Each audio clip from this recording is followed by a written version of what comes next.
parole à... alors je vais vous dire un peu trop. Je vais passer la parole à Anaïs. Comme d'habitude, je vais être frustrant parce que ça va être un peu de temps.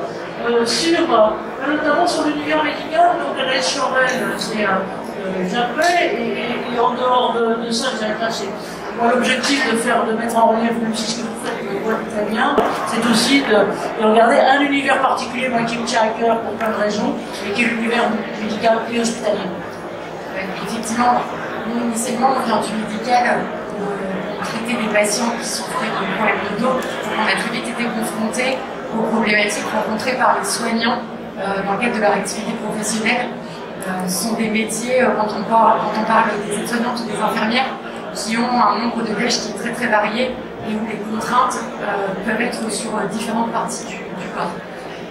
L'intérêt, c'est pour eux d'avoir des exosquelettes qui vont pouvoir s'enfiler et s'enlever très rapidement pour pouvoir s'adapter à l'ensemble de leurs tâches. Et dans l'intégration, il y a une grande importance qui est mise au fait de bien identifier les tâches où il y a de fortes contraintes, les tâches où les exosquelettes vont être pertinents, afin d'avoir une bonne acceptabilité de l'exosquelette. Dans les métiers, je ne sais pas si vous aviez vu, il y avait eu un reportage, c'était en pleine vague de Covid, en gros, et donc il y avait des filles, une fille qui était une fille de l'Edria, qui était spécialisée en robotique et robotique mais industrielle, enfin vraiment en test et en recherche là-dessus, et en fait c'est une de ses copines, si je peux me permettre, qui était médecin réanimateur au CHU de Nancy, et qui lui a dit, écoute, moi j'ai des équipes qui ont jusqu'à 15 tonnes à retourner par jour avec tous les patients qui étaient là. Est-ce que tu ne peux pas nous aider? Parce que c'est juste, il a choisi un modèle qui n'était pas d'ailleurs le bon, mais en gros ça a déclenché dans le milieu médical l'envie de faire ça. Alors on est en train d'essayer de les pousser, y compris la PHP sur cette pente savonneuse, parce que c'est essentiel. Si on voit ça par exemple au Japon, c'est complètement intégré depuis des années.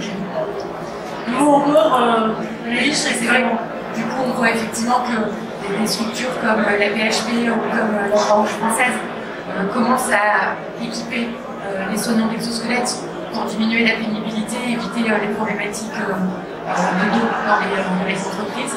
Et il y a un gros travail d'accompagnement qui doit être fait effectivement pour cibler les bons cas d'usage dans ces métiers qui sont multitâches et où on doit avoir une grande mobilité pour pouvoir travailler et s'occuper correctement des patients. Merci Annemarie, ça va.